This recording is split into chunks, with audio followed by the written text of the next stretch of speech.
Hello, everyone. Welcome to Fresh Earth Comics, the podcast. I'm your host, B. Luke. I got Amy sitting here with me. How you doing, Amy? I'm doing pretty well, especially now. We have not been doing a podcast for a hot second. You may have noticed. I don't even remember when we did an episode, honestly. It was, I believe, in October Oh, we had done it, or maybe it was since September, but... Sorry, guys. We got busy. Life got busy.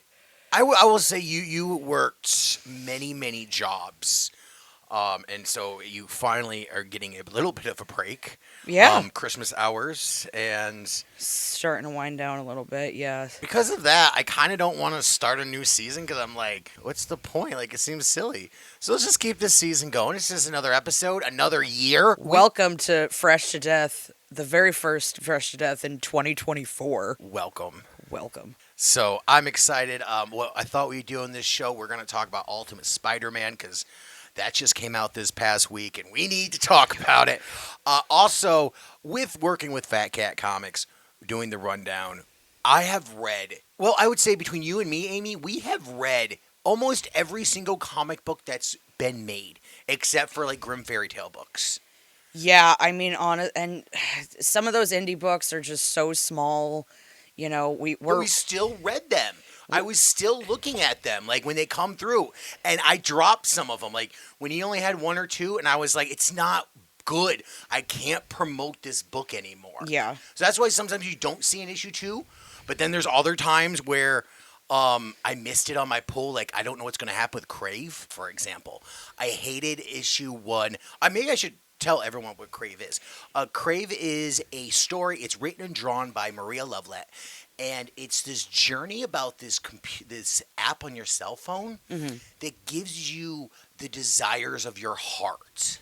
And the first issue was all about coitus and how much everyone wanted to get with somebody else, and I feel like not everybody would be like that. Who's like, oh yeah, I just want to bang Joey, and I want to bang Johnny, and I want to bang Lisa. You know? Yeah. That was all it was. And I was like, there were people who crave more than that. What about people who didn't use the app? I really didn't like it. Also, what she does in her books is she puts, every few pages, she puts her autograph on there. Oh. So it's almost like a newspaper clipping. It gets weird. It draws me out. Like a copyright? Yeah, almost like a copyright. Like if I was to post a page of the book, her signature would be on there. Gotcha. And it's just, when I'm reading a comic, I want to get sucked into this world, and I try to look at all the different things that they would add. Like, for example, in Sex Criminals, Chip Zdarsky would draw hidden things in the background. Like, sometimes it would be like a Power Ranger toy, or sometimes it would be, like Transformers in the back. It doesn't apply to the story, but Tyler Boss does it too for his series. He does stuff like that. Oh, really? So I just really enjoy that, and so I'm always looking for it. And then I see the signature; it just draws me out. So, because I'm like, okay, I know who you are. Cool, Maria, I get it. So it drew me out. So I was like, nah, I'm not going to get issue 2. I'll read it still because I'm intrigued. Okay. And then issue 2 came and answered all my questions that I had. Well, first of all, I have a question for you. Yeah. Because you said you didn't like the first issue. What made you want to go back and give this series another shot? I love the art. The art, like I said, besides, it's almost a perfect book. Take away that stamp, and I just get sucked into the art, and she does just a great job of, like, you feel like it's almost a movie the way her artwork is. It's very like watercolors almost. So they all kind of splash together and tell a story. That's why I feel like the signature kind of ripples and kind of ruins her flow of it. Yes. Because it's so beautiful. And so issue 2 comes and she answers every single question I had. There are people who aren't using the app. There's people who are like, no, I don't want to. Or this one girl goes, I want to see Johnny, and he's banging this other girl. Oh, no. Yeah. And I'm like, what? Yeah, like so I went back to Drew. I was like, Drew, can you get me issue 1? And right now it's on a second printing, and I'm like, I missed it. No, because hate it when I miss stuff like that. Yeah. I don't know if we're gonna issue 3 of Crave for me to even read, because when it gets more and more with these indie books, he only orders so many copies. Exactly. It gets harder and harder to get these. So, I try to read them. Like, I'll take Drew's copy or something so we can talk about it on the show. And for books, I'm like, I really have a good feeling about this book. I like this book. Let's keep talking about it. Yeah. But some books. So, I figured since the both of us have read almost every comic this year, we do have the authority of talking about what we think are the best books of last year. So we're going to do our own little Fresh to Death Awards. So you guys can participate. We'll have a poll for you online that you guys can also give your selections and stuff. So I guess just like the Emmys and the Oscars, we're just going to name them off. This is the People's Choice Awards of comics. Exactly. Done by fans who love comics, who just are really into it. So I'm going to start out with Best Writer. By no one's surprise, Ryan Stegman, I nominated. What? For the I Schlub. never. He wrote Shalub, and the more I read this, the more I love this whole body switching doctor. Yeah. It's a lot of fun, and the way Ryan and Tyrell Porter are just doing this is just like, this is the bee's knees. Like, it's a fun, like, it's not groundbreaking. It isn't breaking new grounds, but it is a fun book. I'm just reading it, giggling, and having fun. And I mean, really, what more can you ask for? Next up, I have Ed Brisson for Batman Inc.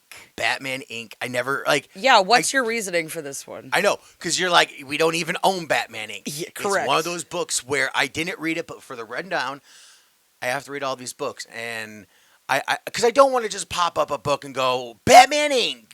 Joker's fighting Batman family. Cool.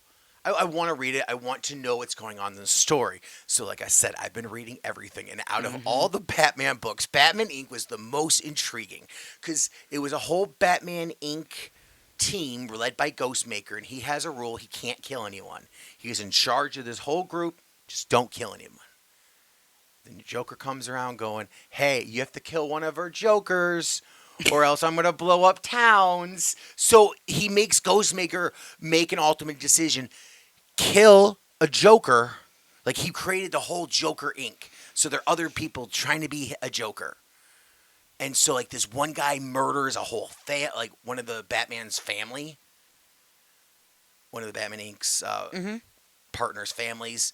And, like, they have to make this decision. I think the way Ed Brisson wrote this was just phenomenal. I loved it a lot. Up next, Ryan North for Fantastic Four. Since he's taking over that series, it's like watching a Twilight Zone episode. Yes. Every single issue. Absolutely. And I mean, I only read maybe 1 or 2 issues. I think it was the first of Ryan North's run with Fantastic Four.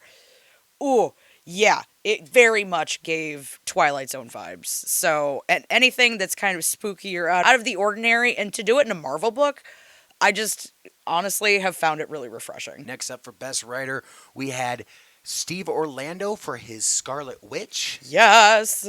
I've really been enjoying the Scarlet Witch series. It's been, I mean, to first of all have Darcy as a character in Marvel Comics is awesome.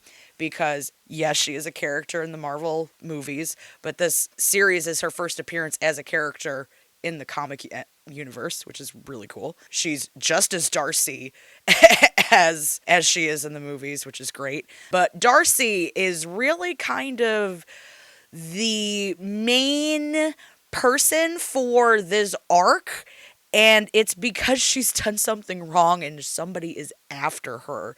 That's really the cause of this whole issue with Scarlet Witch and a whole fucking thing happening where Darcy messed up and the person she wronged has come to collect. So that arc has been really enjoyable. I love Wanda, and I love the fact her and Darcy, because Darcy's working at her shop. that's kind of the trade for, her kind of supplying her with a safe place to be where she can, kind of be low key, but, still kind of busy being her Darcy self, being a whole lot of fun. So you're saying, so would you like to see this happen in?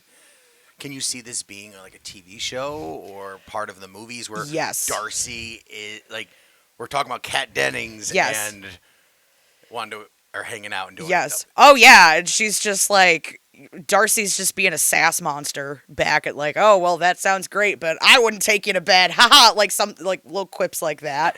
She's just a whole lot of I've always loved the character of Darcy. I think she's a whole lot of fun. I love Kat Dennings. I think she's great at everything, and I just want more of her. And the fact that she is now in the series is so great. And then we have Kelly Thompson for her Captain Marvel. Oh my God, what a historic run for Captain Marvel. To get to 50 issues, honestly, is a huge accomplishment. And the whole arc with Binary, oh my God, I was literally You were crying so hard. crying so hard at the end of it. Because it was a part of Carol. She broke off and basically became this whole separate entity. And then Binary sacrificed herself to save the rest of her Super Friends gang, which included like Jessica Drew. And so I knew it was going to happen, though. Yeah, I knew it was going to happen, but that did not. You know how I knew? Tell. There is an issue. I forgot what issue it is, where she's like, when she broke free after she becomes sentient, and she's playing with this cat, and she's like, this cat is fun. I love cats. And I had this like, oh, I love her. They're going to kill her. I know at this point she's dead. Because she broke my heart with the cat thing. Yep. So I knew, like, you were I correct. was waiting. I knew this was going to happen. People like cats, they must be killed. I know. I was so upset. Except that's not, well, I guess Goose is a flirkin, so that doesn't technically count. No, Kelly Thompson had so many cats in her books because Jessica Drew brought her cats over. Yeah. There was like cat parties. I mean, we did have Marvel Meow. That book was great. So many kitties. And I do want to say one awesome ending to that book. They decided to throw a party for Carol, and there is an appearance of Jeff the Shark, and I think it's Jessica that goes, if I go get my Jeff the Shark sweatshirt, do you think he'll sign it for me? And they're just like, he's a shark. Like, do you think he can actually sign anything? And I was like, oh my God, like that. I love it. I love moments like that in comics where it's just like that little bit of relief in the really, really horrible times. That's what I like about comics. That's what draws me in. It's those little moments that make me laugh. That's why I knew Binary was going to die, because that made me laugh. And I was like, oh, I have emotions for this character that I didn't really have before. And then lastly, we have Tom King for Wonder Woman. Whoa, The Amazons are illegal. Yeah, like what a frickin' man. Tom King started writing Wonder Woman, and he attacked Wonder Woman like a rabid fucking dog. He was like, we're gonna make this my own thing. What if it's this? What if all of the Amazons are illegal? What if, America has turned their back on the Amazons and all the good things that they've done? It's really a way of Wonder Woman that we've never really thought about before, in this whole kind of negative universe in a way. And it's been really interesting. And what he's doing with his characters, Diana is still Diana. She's more fiercely defending the people that hate her. And that just makes me love her even more, because she doesn't care. She doesn't care. It's the right thing to do, and she's going to do it. We met Tom King, if you remember. Yeah. And you have different thoughts about him now, don't you? Yeah. Well, if you could go back in time, you'd be like, listen here, Mr. Tom King. Look, I didn't know at the time. Look, let me tell you some things about Comic-Cons I have learned. Sometimes you're in a line and you don't really realize who you're meeting until you're meeting them. And then you walk away from the con, and like a week later, you pick up your poll and you're like, oh, this person did this art. Wait, Oh, I have a selfie with them on my phone. Like, it's just going to cons puts a whole different perspective on things. Like, I'm much more aware of who people are now. And I had no clue when we met Tom King that he was going to be writing for Wonder Woman. So now I feel like a huge fucking idiot because I could have talked to him about this and I fucking didn't. I didn't think about it. I didn't know. Oh well, now I have something to talk to him about next time. Exactly. That's what's great because he's hopefully we'll see him again. He's a popular guy. He is, and I mean the only thing I had read from him at that point was Danger Street, which I enjoyed. I read his Batmans. I loved the wedding issue. I know people hate Yes. it, but I hated it when it first came out. But looking at it now, I like it. I like what happened. I understand it. But at the time, I was in everyone's boat. I hated it. So that was best writers. How about best artists? First up, we have Ryan Otley. I mean, he brought us Godball this year. How amazing was that?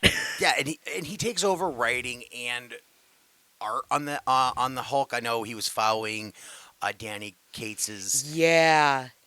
story, so he kind of had a idea, like a blueprint of what he wanted. But a lot of it was his art really driving the book. Like it was really fun to read, and I had a blast. All right, another one. I'm not shocked that he made it onto the list, but Ryan Stegman. For Vanish specifically. Ryan Stegman killed it with Vanish, and I know he doesn't finish it. VK takes over, which that was a hard decision because Vanish is such a great drawn book, and I didn't know who to. May I include both of them, VK Marion and Ryan Stegman. Yes, because they both. I don't know who did it better. Like Vanish is a great book, but the artwork in that is really what drives this book, and you're just sucked into the superpower fight and mind jumping. Oh, it's great. Okay, next up is Phil Hester for Gotham City Year 1. If we're gonna have Phil Hester on a book, I mean, come on. That book was legendary. He put so much work and hard sweat into it. And then as we were talking to him this year, he had told us like how he was trying his hardest to be so respectful when he was drawing and doing it. And Phil Hester's art is amazing, and since he's doing a series, he belongs to be on a list. He's one of the greatest artists still doing art today, so I'm happy to put him on this list. Oh yeah, and this book shows exactly why he's one of the best out here. Simon Kodransky for Something Epic. I'm so excited. I literally just finished reading this earlier. What a great series. And I'm so excited that this is going to be continuing, that there's going to be another arc of it. Just Google Something Epic and look at some of the covers, some of the still like promotional art. He changes his artwork with every single character, and it's all him. It's amazing how he can be so translucent and draw like, oh, I'm gonna draw anime now. I'm gonna draw horror. Oh, how he can just shift drawing styles so easily. Like he's so fluid in that manner. Yeah, it's shocking. So that's why I said just Google it if you haven't looked at Something Epic. Google it because his artwork in that it's everything. And to also find all of that on one page or in one panel. Did you see the Dragon Ball Z fight? I did see that. Oh, it made me so happy when I saw that. I was like, that was Dragon Ball. I was so happy. I know, and you're just like, oh, this is supposed to be like DuckTales. Yeah, he had Darkwing Duck too. Yeah. Oh. He definitely pays some great homages to nostalgia of, our growing up, and he's the way that he's been able to incorporate that into his storytelling is amazing. Tyler Boss for What's the Furthest Place from Here. This series is absolutely phenomenal. I'm upset there wasn't enough. Like, I wanted to put him in the writer space because there just wasn't enough room. Everything with What's the Furthest Place is so good, but Tyler Boss's art deserves recognition because you feel like you're in an apocalyptic world. Like when you see the vinyls, like when they break, when things happen to them, you're like, oh, I love it. It draws me in. It's a special kind of artwork we don't get to see a lot. Mm-hmm. All right, and finally we have Jeff Lemire for Fish Flies. Crunch. I know, that's all I think about with fish. Every time I see fish flies. First of all, the name is a tongue twister for me every time. Fish flies. All I think about is the crunch, crunch, crunch, crunch. It's all I think about. Like, it is. I love Jeff Lemire's artwork so much. Like his watercolors, the way, like it feel like when they're stepping on the bugs, you feel like they're stepping on the bugs, and you can hear the crunching, and it freaks me out all the time. Yes. And then there's a bug boy who's flying around, and I'm Yes. just like, oh. But like, and then there's a story about like there's an abusive father, Mm-hmm. and the character would rather stay with her bug boy than with her own father because her father is so abusive. Yeah. I think speaks measures. Absolutely. So for me, that's just kind of how I feel about that. It's a great book. It's just. Next up, we have Best Ongoing Series.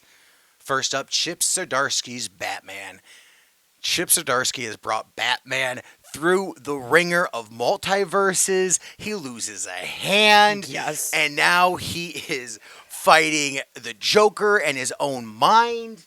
It is absolutely like Batman has gone on a journey this year. Absolutely. And what Chip Zdarsky's done with it is just, it's going to be talked about for years to come how great Absolutely. this series was and what he did. Absolutely. Without a doubt.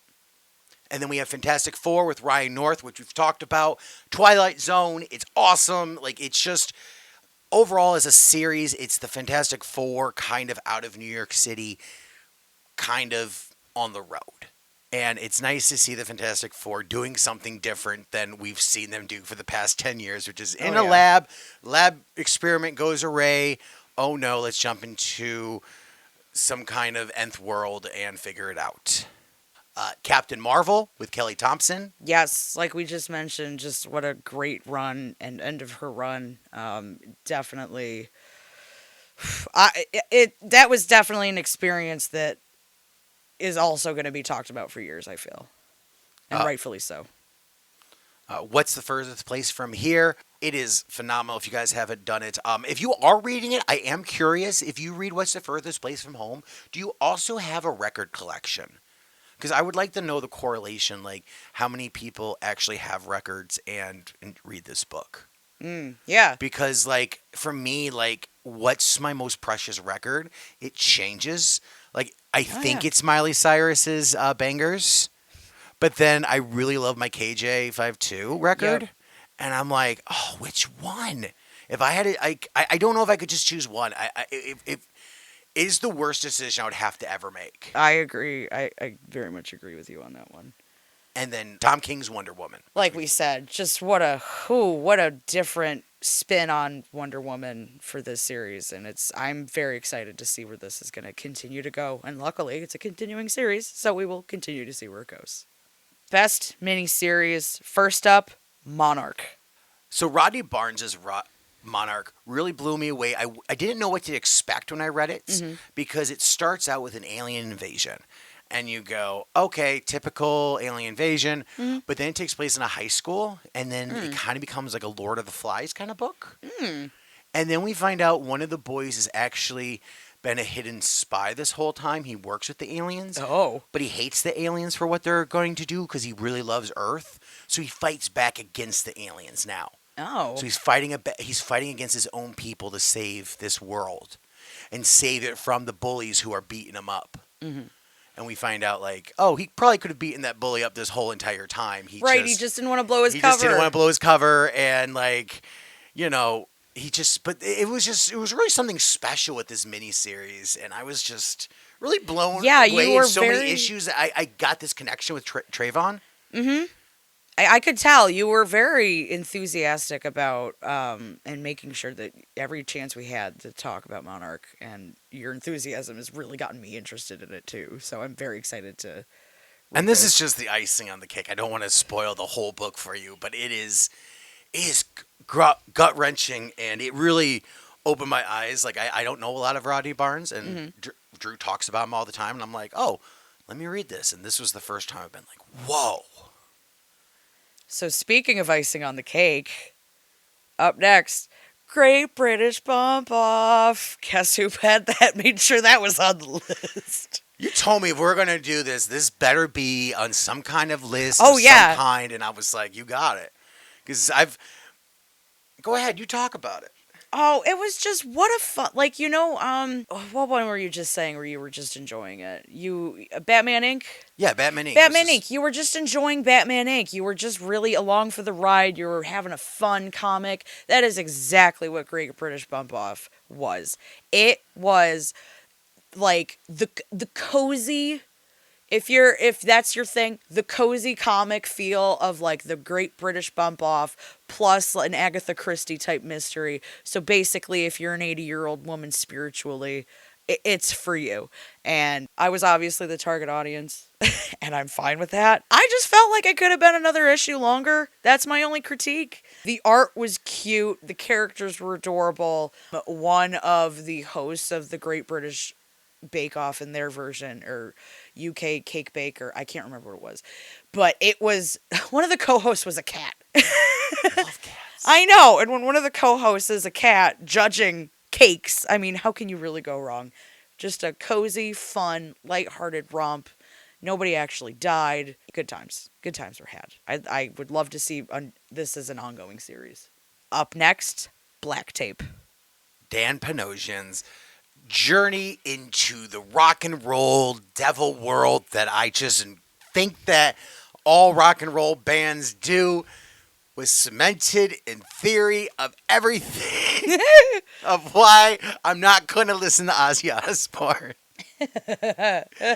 Black Tape was a fun ride of rock starism of after reading this, I really do believe that about Ozzy Osbourne that wasn't a joke. Like, I don't think I'm pretty sure all rock and roll people worship the devil now. Okay. I mean, I can't really prove you wrong, so I think you're onto something. Also, Barnstormers from Dark Horse and R.I.P. Comixology. The original series, what Scott Snyder did with this old-timey, like when I first started reading it, I was like, oh, it's just this guy. It's back when airplanes were first flying, and this guy just does like shows, and people pay money to watch him do tricks in the air. Mm-hmm. And I was like, this is boring.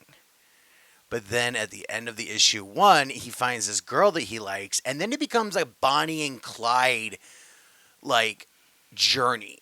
And so she leaves her fiance like on her wedding day. Is like, I want to be with you in the sky. And so they just are in the sky. But because this is back before women had rights, the guy's like, the man stole her. She's my property. I was going to buy her. Mm-hmm. And so he is now like convinced the whole police force to now hunt him throughout the East Coast. And so they're like just flying from town to town, like on the run as they're coming. Like they're like, all right, guys, give me the money. We're going to do a show. Let's hop in. And then the police are coming. They're out doing the show. And the police are like, we're going to get you. It was a lot. It was like sounds a more Saturday like morning Dukes of cartoon. Hazzard. It was fantastic. It was a fun book. And just the realization of the undertones of it, like, oh, this woman didn't have a right. Like, she was being forced to get married. Mm-hmm. It wasn't that long ago, and it's kind of sad. Yes. You know what else was sad? Was A Haunted Girl. Kind of the exact opposite of Barnstormers. Exact opposite, but what Ethan Sachs and his daughter did was telling a story based on real life events that happened to them.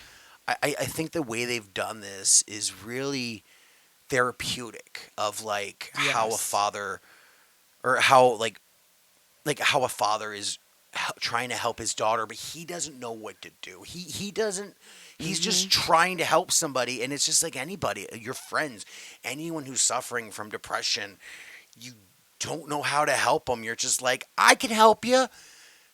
How? You want to go to the park? You want to go outside? And the other person's like, no, fuck off. I hate outside. I hate you. I hate everybody. I want death for my birthday. Like they're just listening to Max Bemis all day. But no, it's a series. I love the emotional connections. It's just a beautiful book, and Agreed. Agreed. I Everything that I've just read of it has just been so relatable for me as a person with depression. um, they've really encapsulated that really well. And then to turn it around to be you, we need you. The world needs you to save the world. Like you are important, even if you don't think you are. yeah, she has depression. She has to save the world. Like No pressure. I can't do it. I suck. Like she's already like it's and I don't know how it ends yet. The last issue is still happening. I think comes out in a few weeks, maybe this week. But I've just really enjoyed this series and just really got sucked into this world because I don't know a lot about like Eastern mythologies of like demons and Hmm. otherworldly things. So it was just an interesting read. I learned a lot and Yeah. it was fun. And we also have fish flies. Crunch. It's it. That's We've it. talked about it. Nothing more else to say about that. Up next, we have Best Maxi Series. So a long series that lasted the whole year. We're going to jump into it. The first nomination is Star Signs from Image Comics. Star Signs has been. It's a fun ride. It's like Power Rangers, but with star signs. Hmm. And I have enjoyed it. I don't know a lot about star signs. I Or wish. astrology. Yeah, I don't know anything about astrology. I wish I. You're learning with it though. I know. I know. Wish they would tell me more because I don't know. And I'm like, why isn't Aries aggressive? And then you're like, because that's the way they are. Like, what do Capricorns do? No one can answer me that. That's your What one does a question. Capricorn do? Then we have DC's Danger Street with Tom King. It was Lady Cop. Oh, Lady Cop was great. It was a great story of the outsiders and done like very Watchmen like. So if you liked Watchmen, Danger Street is a close kind of story of they all intertwine, but they're all separate stories, and it was really great. I enjoyed it a lot. I didn't think I would either. I was just like, I don't even know what a Danger Street is. That's I Tom don't know who the King. outsiders are, but now I want to learn all about them. Hmm. Static Shadows of Dakota. This entry of Static was out. It was heartfelt because Virgil's friends were dying and he didn't know how to help them. So it was more of a story of loss and like what it means. Like you can't save everybody and what's the cost to make sure that this doesn't happen anymore. So like for example, he teams up with the villain Ebon Hmm. and he teams up with him. He's like, we have to stop it. Like you want to help me, I'll help you. I'm not gonna arrest you after this. Like, I'm not gonna go after you. Like, just don't do stupid shit again. Like, you gotta pass, kind of thing. And it was just, I really enjoyed it. It was fantastic. Up next, we have Kill Your Darlings. Yes, kill. What a book! I think you read it first. You had taken Oh it, yeah. so you read it. Not I didn't know what it was about, and you were sobbing. I was like staring you in the face, being like, Brian, you're gonna have feelings after you read this book. You need to prepare. And I was like, sure, I'll take some feelings. I always like them. It just hit you right in the honey nut filios, as my friend Joe would say. Oh boy, yes. Without revealing too much, it's about a girl who has an imagination with her stuffed animals, and apparently that opens up a world where there can be real, Yes, where they're crossing over into our world. and they are doing her wishes. So like, she hated her mom, so they set her mom on fire. Yeah. Along with like it's been an emotional journey, and I don't know what to expect from I this. don't know either. It has been a roller coaster, but it is also one of those where it just taps into something so close, especially to you with the subject matter. Like, it's almost like we've had somebody spying on us and then they decided to. They were like watching the rundown, going, "I hate their stuffed animal friends.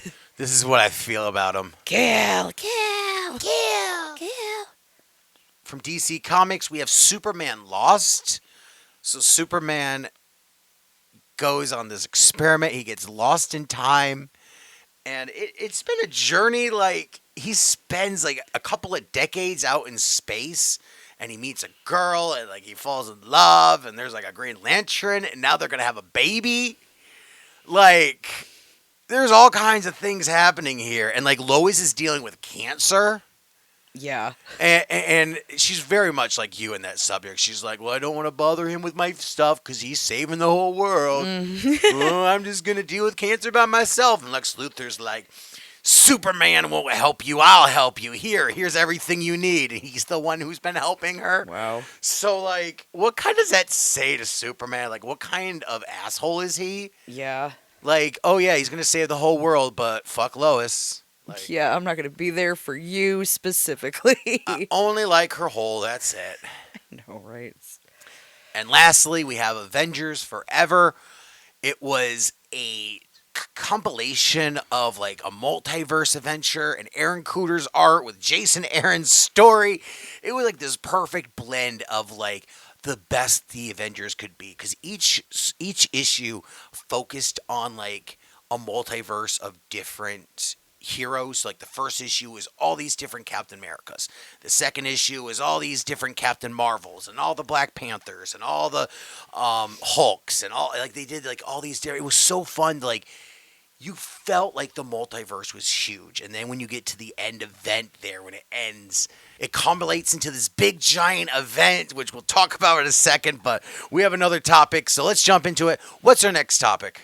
All right, we have best new ongoing series. And up first, something epic. I mean, when we found out that Simon was going to be back with another arc, we were both like, hell yes. This is just such a great series and has been a great conversation starter for us. Just between because you're more creative, I'm more like I don't remember my dreams at night, so it's a Me, really... I'm like, oh yeah, I can tell you what happened last night. I was fighting in the ocean. There was these people after. Like I can tell you in vivid detail all about my dreams. Yeah, so it's so great for me to be able to visualize and understand how your brain works through comic form. So, and I'm just so excited to see more about Dan and about, now that he is an epic, what does that mean now for his world, our world, and also the one that he's created? Yeah, he's embraced it, and it could go two ways. He could just be stuck there in epic world, so he's just like in a coma in real life. Like he's given up on the real life world, so he's let his body deteriorate and rot. Nobody knows. Nobody knows, and I'm excited to see what Simon does with this. All right. Somna by Becky Cloonan with this new comic company, Distillery, which is the collective of comic creators and writers and authors. Boy, I Distillery, they've put out some, like, it's big name artists putting out books, and it's some of them have been just okay, but Somna really hit it out of the park.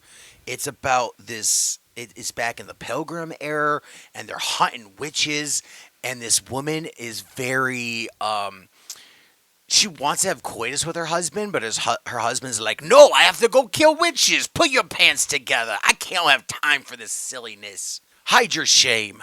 And there's like a demon like in her dreams that keeps on like arousing her.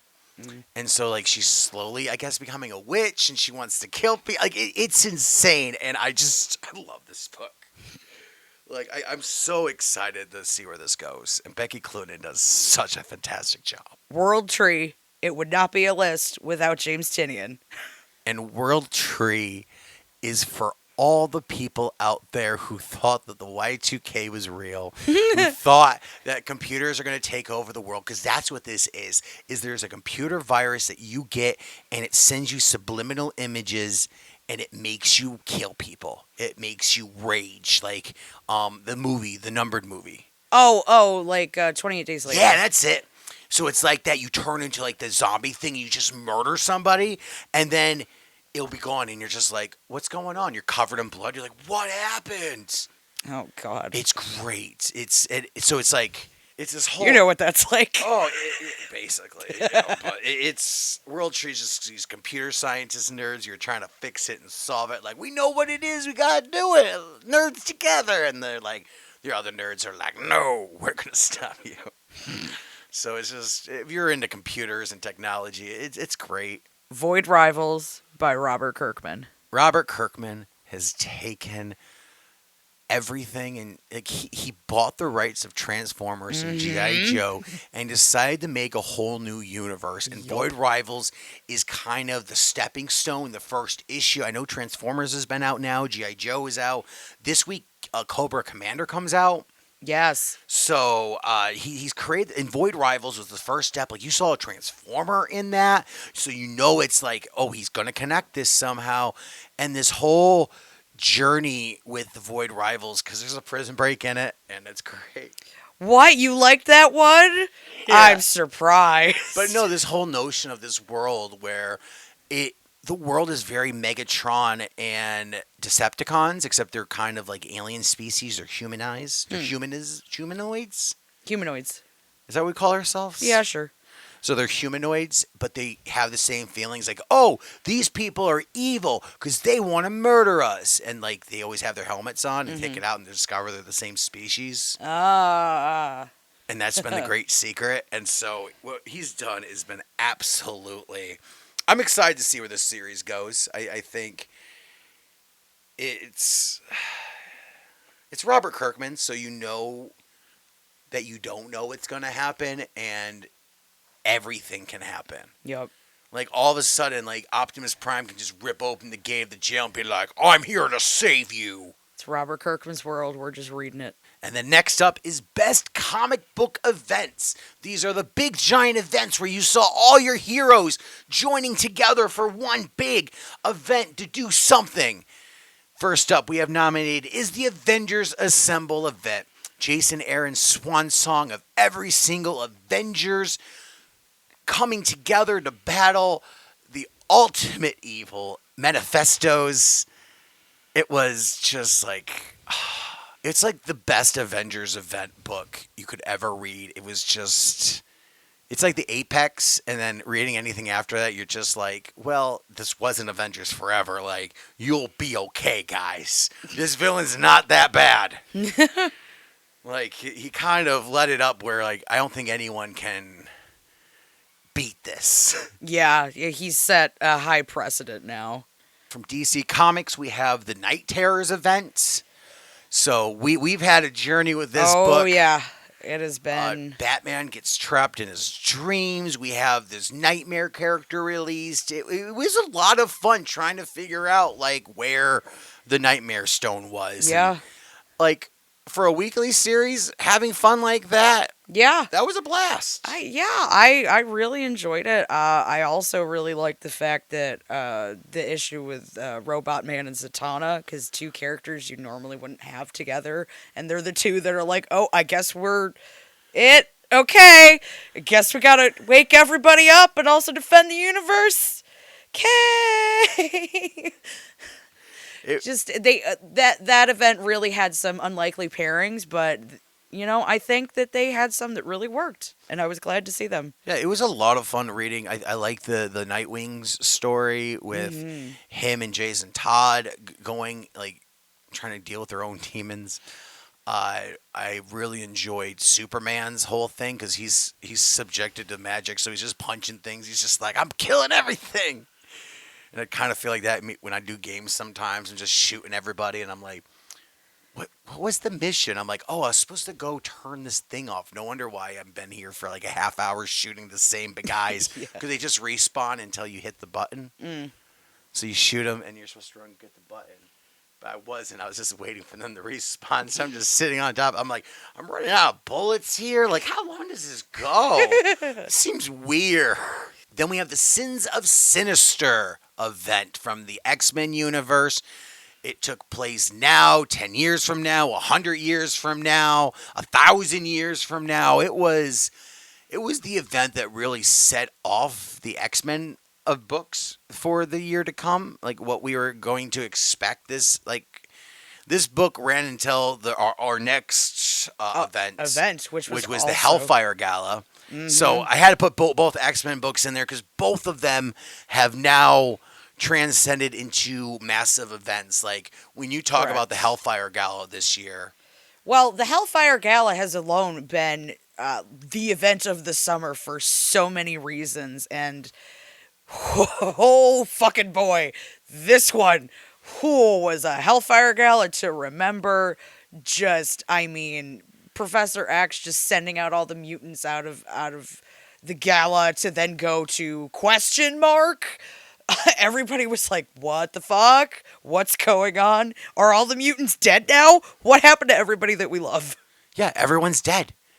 And so it just started this whole fall of X, and now we're going to rebuild the whole universe because now we're at the end of it. The fall of X is wrapping up now because we have this whole last event, and then reboot the X-Men universe into whatever person's going to get their hands on it and decide who is alive and who's dead and who's an X-Men. Like, I don't know what's going to happen.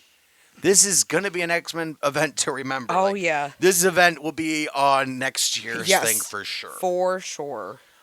Next, we have the Lazarus Planet from DC Comics, where this magic volcano spit up and gave all these people superpowers. From it, we got Monkey Prince's story. Yes, Monkey A Prince. lot of superheroes were then created. That was actually, I may have switched it. That's kind of how Nightmare became Nightmare, was because of the Lazarus Planet event for the Night Terrors event. So, like, it all came from this Planet Lazarus event, and it was really well done. It told a story. It told a story of what was happening, and everyone's getting powers, and how are you going to stop it? Because really, if a volcano explodes, everyone gets fallout. Mm-hmm. Correct. So I thought it was really done. And then last, we have the Ultimate Invasion event. It is the event of starting the whole Ultimate Universe over again. It was done by Jonathan Hickman and Brian Hitch's art, and it just spawned into a whole new universe, and I just loved it because we're kind of seeing this whole new universe being created, and you know, what's going to be the ramifications of this world the maker created. So those are your choices for what we thought were the best books that come out this year. It has just been a lot of good books. Mm-hmm. I tried to make it as diverse as I could. Spider-Man with Zeb Wells did not make it. I know there's a lot of hate around it. I enjoyed it, I think, sort of, but not as much as the other books. Like, it was hard making this list and trying to be as non-biased as possible. Like, what was Ryan actually Stegman can't win everything, Brian. Well, it's up for the people to decide, not just me. Yes, I will be voting every day and selecting Ryan Stegman, but you may also vote every day and not select Ryan Stegman. So stop me, somebody. Stop me. Challenge this man. Otherwise, Ryan Stegman will also. So, speaking about the Ultimate Universe, Ultimate Spider-Man came out this week. Yes. Whole new universe. We learn everything that's kind of been happening in Peter's life for the last couple of decades. Like, he did not get bit as a spider, which we kind of saw that in Ultimate Invasion where he didn't get bit. But what were the ramifications? What happens if he didn't get bit? Boy, did we learn. Oh, yeah. I don't even know where to begin on this because, like, I have questions as a Spider-Man fan. Mm-hmm. So, Amy, as a as someone who just has watched the movies and the TV show and maybe a few comics here and there, thoughts? Give me your impression of the book. What you liked, didn't like. I was kind of surprised to see Uncle Ben working at the Daily Bugle. Yup, that's where I was like, that's where we're starting. So, in this world, if Peter didn't get bit by the spider, Uncle Ben becomes an editor of the paper with J. Jonah Jameson. Don't know how that fits I in, don't know either. but they made, like, the maker formed the world, and apparently that's the way to do it. So that way, I mean, it just, I don't know, how did he become the, like, if Peter never would have approached the newspaper business because he was only there to take pictures of Spider-Man. Mm-hmm. Also, what about Gwen Stacy? Who knows? Like Spider-Man didn't exist. Gwen Stacy was never thrown off the bridge. It's always been my belief that Gwen Stacy was his one and only love. Mm-hmm. I love him and MJ together, Mm-hmm.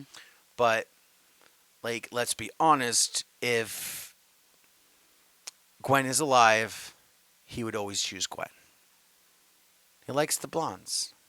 But here he is with Mary Jane, and they have 2 kids. They have 2 kiddos. Like, we have never witnessed a world where both kids existed. Yes. We've done it with just Mayday. We've had some with just his son, but never both of them together. And it was, it was kind of fun and cute. It was. I- Especially just, at the beginning when MJ was like, "Hey, Tiger, you look tired. What's up?" And he's like, I don't know. She's like, "We're going to talk about it later." Like, you don't get a choice. We're having this discussion. If you don't want to talk about it now, that's fine. Put it on a shelf. Just know that we're going to open that jar open when we get home. Jonathan Hickman can definitely write some relationship. I Yes, think that some may have been from his own domestic- world because he was like, because I feel like you do that to me. You're like, what's up? I'm like, nah. All right, we'll talk later. Yeah, I have to go. Bye, honey. Have a good day. But then at the end of the book too, which is it's really paralleled with regardless of what's going on, MJ and Peter's relationship is pretty strong, and it's something that they keep working at also. And they do at the end of that day do end up talking about what is going on and what's been bothering Peter. And she's like, "Hey, you were supportive of me when I wanted to quit my job and start a new business. What would make you think I wouldn't support you? You do what you need to, Tiger." And I just thought that was so great, so precious, supportive spouses. I love it. I'm here for it. Because I'm always trying to cheer you on. I feel like you're always trying to cheer me on. We just want what's best for each other, and I feel like seeing that in this happy relationship with Peter and MJ is kind of something we haven't really seen before. Yeah, and it makes me want to know, like, how did the relationship form? Because if it is in the Ultimate Universe, Mary Jane and Peter were next door neighbors, very similar to the movies, where they were next door neighbors and friends, and they were talking and kind of flirting. So did that just become a bond? And I'm trying to remember in the Ultimate Universe, I remember Gwen Stacy popping in because her dad got transferred from the police department. What if he never gets transferred in? So that's why he never meets Gwen, and he meets Gwen now. I'm wondering, yeah, you bring up a very good point. It's not to say that might not happen in the next issue. I mean, Peter was already talking about how he needed to change. So what else is going to change, and what change is going to follow his choices? Correct. And that end panel there with his suit, is that his new suit, this black, or was that just because he was in the shadows? I couldn't decide. I don't know. Because there's a variant of him in this like black costume and walking around. Oh, that's right, there is. So I don't know if that's his new costume. That would be really He's in a neat if black he is. spider suit. So it oh my god, this book, it just got so many layers of like, we have so many questions because Peter is older. I have never read an older Peter. Like, Yes. Peter Parker, I don't think is as old now than he is in Ultimate Universe. Because the Ultimate Universe, I think he's older now. He's like at least 35, if not older. Yeah. So we're talking an Like, older this Peter is- Parker. yes. He knows things. He knows what the world's like. I'm so in on this story, and have so many hopes for it. I do too. The whole time I was reading it, I was like, okay, like who's gonna be here and who is not gonna be here. I knew it. It was either gonna be Uncle Ben or Aunt May. Because that's the rule. You can't have both of them. It's gotta be one or the other. I feel. And since we saw Ben Parker at the Daily Bugle, I was like, okay, sorry, Aunt May. Which is interesting because we haven't seen this story since the Spider-Verse story where Uncle Ben became a Spider-Man, basically. Like, Uncle Ben is alive and Aunt May died. Yeah. Like, Aunt May is dead. Yes. That is huge. They have never, like, they've tried to do that in the main Spider-Man story. They kill her off and then they're like, oh, she's back alive for some reason. Like even now, like she's alive. She's hanging out in her own apartment. We've put her on life support. She's just you can't kill Aunt May. And the Ultimate Universe has now killed her. They're like, hold my beer. We're going to kill her. And we're going to kill her in a terrorist attack. Man. A stark terrorist attack. Which that is from the Ultimate Invasion. So if you guys want to know what happened there, that's all Ultimate Invasion. They talk about the whole attack. That you don't see Aunt May die in that because that's more of like the superhero level. Like we don't. The only time we see Peter Parker is when the maker's the person who created the Ultimate Universe, who is an evil Reed Richards. He goes, I'm making sure that certain people don't ever get in my way. And there's a picture of like Spider-Man and the spider like missing his hand and they smash the spider. Yeah. So like, he's taken out some of his competition. He knows Spider-Man's been on his tail. Spider-Man's the best. So it's exciting to read. I have not been this excited for a Spider-Man book in ages. Or and a Marvel comic book. I have not been this excited in a very long time. Yep. Because I don't know what's going to happen. It's a brand new world. They're introducing, Norman Osborn's dead. Yes. Like, there is, the Green Goblin, which they showed there was a Green Goblin.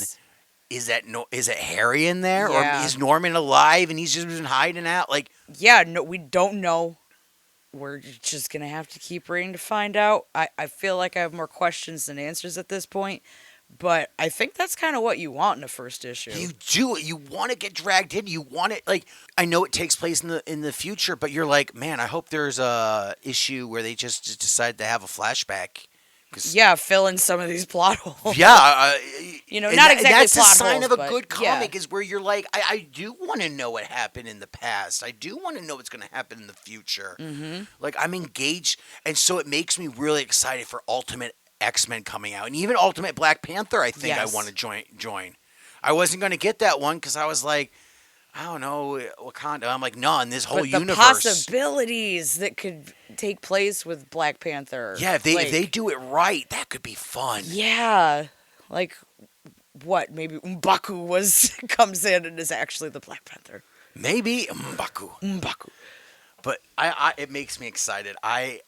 This new universe done right, especially with Peach doing the I wanted to nominate Peach for something, but she only did one shots and covers this year. She did, yes, and technically her Demon Days they have all been one shots, even though they're a string of connecting stories. But she only did one. This yeah, they year. were all technically only one shots. So yeah, but she only did a few this year, correct. And I'm like, here's a story that was told throughout this whole entire year. Mm-hmm. So, hopefully Peach can get nominated next year. But her shaping the X-Men universe, this is huge and that's really what Demon Days kind of did. She played around with it, but, they're literally giving her free range with it now. She was, there were characters that were oh, this is supposed to be, Scarlet Witch, or, oh, this is supposed to be, Black Widow. She played around with it and danced around with it, changed the names a little bit, but this is going to be just full on free range. Go Peach, go. Do what you want. And we saw the last time the Ultimate Universe was there, Magneto decided to kill everybody with Ultimatum. He took out everybody. He did a whole flood in New York City. He ripped Wolverine apart. It was... Ultimatum is one of my favorite stories, and if we can lead up to another kind of Ultimatum again, I'm game. Happy boy. I'd be a happy boy. It would be amazing. Something very. I don't want the same thing, but this ultimate event where characters are going to die. Mm-hmm. Because when someone died in the Ultimate Universe, they did die for real. There was no, oh, we'll see him in a couple issues. No, right. You're dead. Mm-hmm. And so, I think the one exception might have been Peter Parker with the death of Spider-Man. Yes. He's might have been the only one who came back after a death. But Beast died, Angel died, all these X-Men were dying. You're like, what? Yeah, and I'm just excited to see more of her writing as well. She's predominantly an artist. I mean, I'd say a good 70% of her work is, artwork and a lot of covers. I mean, she's done so many Marvel covers this year. Yeah, I would like to see more of her writing style and what I she would has to bring too, to the and table. even she did a Star Wars book this past year, and that was dialogue free. It was all, and I think it's amazing that she can tell full stories without any dialogue at all. But I'm curious to see her kind of dive more into the writing at the writing side of this, and to see what her writing style is a little bit more. I'm just excited. I love Peach. She's my girl. I'm going to love it regardless, probably. So, And we'll talk about it when it comes out, because it comes out in a few weeks. yes, I'm so excited. So we'll jump back up here and talk about it. But I think that's all the time we have. So make sure you guys go online, click the link to vote for who you think should win the best in each category for our Fresh to Death awards this year. Like I said, I tried to be the most fair. Pick out books I think deserve it. Ultimate Spider-Man, you need to get that immediately. This Yes. is a book that's Is gonna I do can some see that. things. Yeah, I think money wise, it's going to do things. Story wise, it's going to do Yeah, things like jump we on don't this, know guys. what we're in for with this book. Like who are villains? Like now that they have all of Spider-Man's rogue gallery, they can play with. Mm-hmm. Like I want to see what Doc Ock's been doing. Oh, yeah, me too. I want to see what the Warren he is the Jackal. What the Jackal's been doing. He's the guy who does the cloning. Oh, Like, yeah. does the maker just erase him? Be like, no more clones. I hate clones. Like, is he picking and choosing? Like, if he didn't like a certain hero, like, because the maker is Reed Richards, an evil Reed Richards, so he's fought all these villains as a member of the Fantastic Four. So if he's like, man, this guy every single time I hate him, I'm not gonna make him born. I want to see something where he's deliberately been like, because what he did to this whole universe he created, because Reed has to exist. He put Reed Richards in a Doctor Doom mask and tortured him. Oh, my God. There was a light that would go across the sky. And so, because he has no time, he has no clue how long he's been there. But he saw this line go across the sky. He goes, all right, that must be how long a day is. So he's starting to calculate and measure how long this, because every morning or every time it would go across, he was trying to calculate, okay, but then it would fluctuate and go differently. And then he realized the secret. The maker was putting a light source on there to trick him and torture him Oh, my God. into thinking it's been more or less time. So he has no clue how long he's been trapped there. That's That's some evil shit. that's some diabolical. Like, it's so small, but when someone's world is already so small, to fuck around with that. Yeah, so he goes, here's all my God. calculations. Here I thought this was rising at a certain time. I was trying to figure out the math of all this, and it was just him messing with me every time he could come in and do something. Diabolical. So, all right, guys, that's it for us at Fresh Death Comics. Thank you guys so much for listening. We'll see you guys next time on another edition. Bye, everybody. Bye.